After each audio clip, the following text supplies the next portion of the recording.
Assalamualaikum warahmatullahi wabarakatuh. Sebelumnya perkenalkan nama saya Riansi.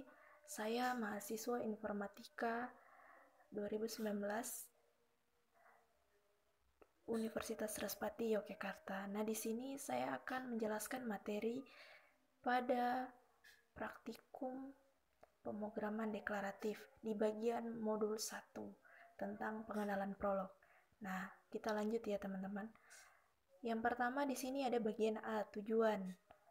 Nah, setelah menyelesaikan modul ini, diharapkan mahasiswa mampu mengetahui sejarah dan pengertian prolog. Nah, itu yang utama ya teman-teman. Kita kan udah dibilang dari awal, kita harus mengetahui pengertian prolog. Yang kedua adalah mengenal dan memahami penggunaan SWI prolog. Nah, ini juga penting. Kita harus paham nih teman-teman. Dan membuat program sederhana dari prolog. Kemudian ke bagian B. Awali setiap aktivitas Anda dengan doa agar dapat berjalan lancar. Nah, itu yang utama ya teman-teman. Ketika kita melakukan setiap aktivitas atau mengawali aktivitas, harus berdoa terlebih dahulu. Kemudian yang kedua adalah pahami tujuan, dasar teori, dan latihan praktikum dengan baik. Kerjakan tugas praktikum dengan baik. Nah, itu juga penting teman-teman. Tanya kepada asisten praktikum apabila ada hal yang tidak dimengerti. Jadi kalau teman-teman nggak mengerti, misalnya nih ada teman-teman yang lagi ngerjain skrip, terus nggak ngerti mau jalanin skripnya bagaimana, teman-teman bisa tanya ke dosen atau asisten praktikum biar ngerti. Jangan nggak nanya ya teman-teman, soalnya nanti bingung sendiri. Kemudian kita di bagian selanjutnya ya, bagian C, ada dasar teori. Sejarah dan pengertian prolog. Nah, pernahkah teman-teman melihat dan mendengar perkataan prolog?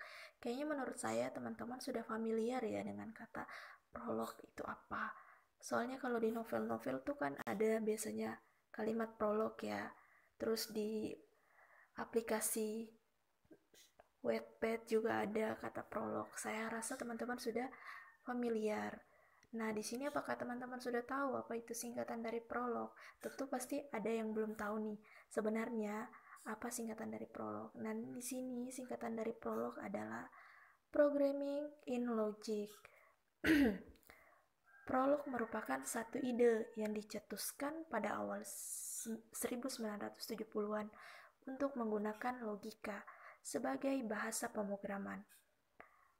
Mereka yang bertanggung jawab dalam pengembangan ide ini ialah Robert Kowalski dan Edinburgh dalam aspek teori, Kohlmeier dari Marseilles dalam aspek implementasi. Nah, teman-teman kalau mau tahu siapa Robert Kowalski, Edinburgh, dan Kohlmeier dari Marseilles, teman-teman bisa cari di internet lebih detailnya lagi. Di sini kapan bahasa prolog sesuai untuk digunakan? Nah, prolog biasanya dikaitkan dengan berlogika dan merupakan bahasa pemrograman untuk perhitungan simbolik dan tak berangka. Prolog paling sesuai untuk menyelesaikan masalah yang berkaitan dengan objek dan hubungan antara objek, masalah persamaan corak, masalah penjejakan ke belakang, dan masalah yang informasinya tidak lengkap. Selanjutnya algoritma dalam prolog terdiri dari logika dan kontrol. Logika di sini merupakan fakta dan peraturan yang menerangkan apa seharusnya yang dilakukan oleh algoritma. Sedangkan kontrol ini adalah cara algoritma bisa diimplementasikan dengan menggunakan peraturan. Sintaksnya yang dibentuk dalam prolog adalah dalam bentuk klausa atau formula first under predicate logic. Oh, saya ralat ya. First order predicate logic. Perbedaan prolog dengan pemrograman konvensional. Nah, saya akan jelaskan ya perbedaannya. Di sini pemrograman prolog. Pemrograman menafsirkan apa masalah yang hendak diselesaikan menggunakan logika. Nah, sementara di bagian pemrograman konvensional, pemrograman mengarahkan bagaimana komputer dapat menyelesaikan masalah. Kemudian, di bagian pemrograman prolog, komputer menghasilkan urutan arahan mengikuti aturan yang ditentukan oleh pemrogram.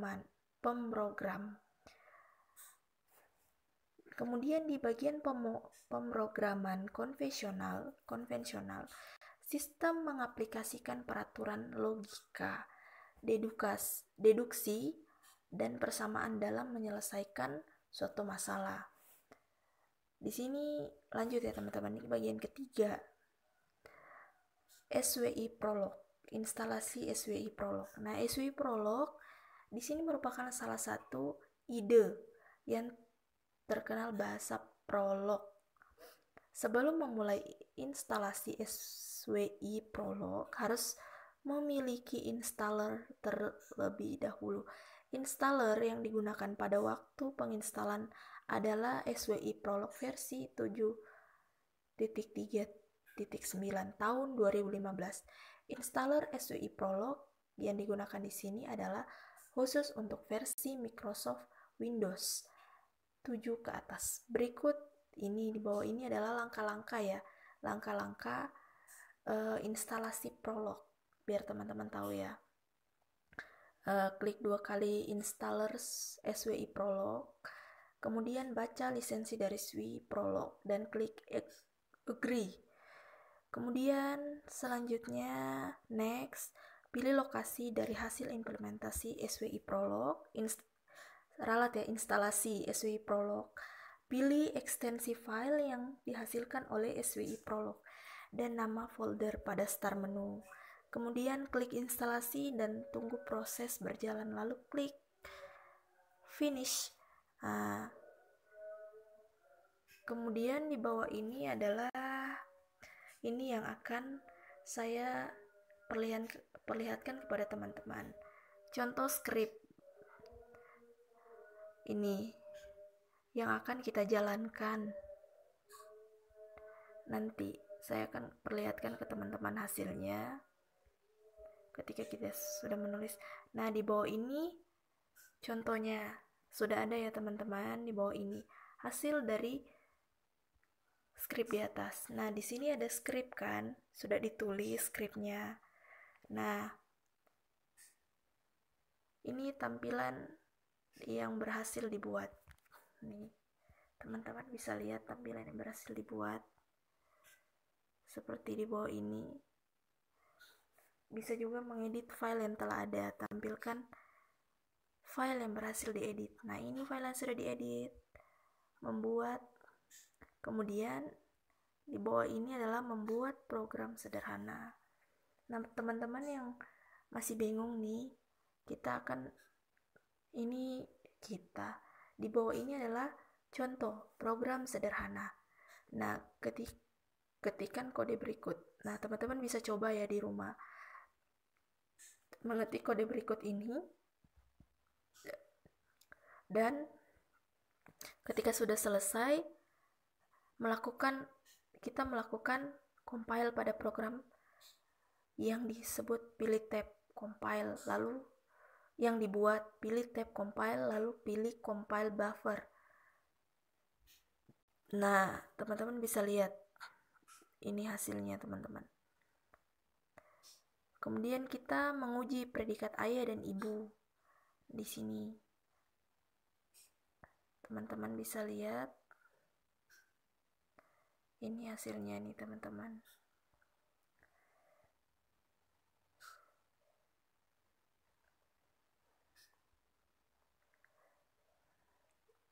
Ini bisa saja teman-teman pelajari di rumah ya.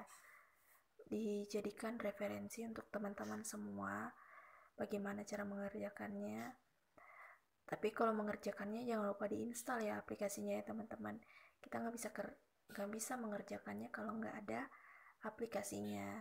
Biar teman-teman ini juga ya bisa tambah mahir gitu. Nah, saya rasa cukup jelas ya materinya di sini. Oke. Sebelumnya terima kasih. Saya mohon maaf kalau semisal ada kata-kata saya yang kurang mengenakan dan kurang menyenangkan. Kalau semisal ada kata-kata yang kurang jelas atau bagaimana, itu kelemahan saya sebagai manusia. Saya juga tidak luput dari salah. Nah, di sini teman-teman semoga mengerti dan bermanfaat ya bagi teman-teman semua yang membaca dan mendengar ini. Semoga bermanfaat bagi teman-teman. Oke, saya akhiri ya. Assalamualaikum warahmatullahi wabarakatuh.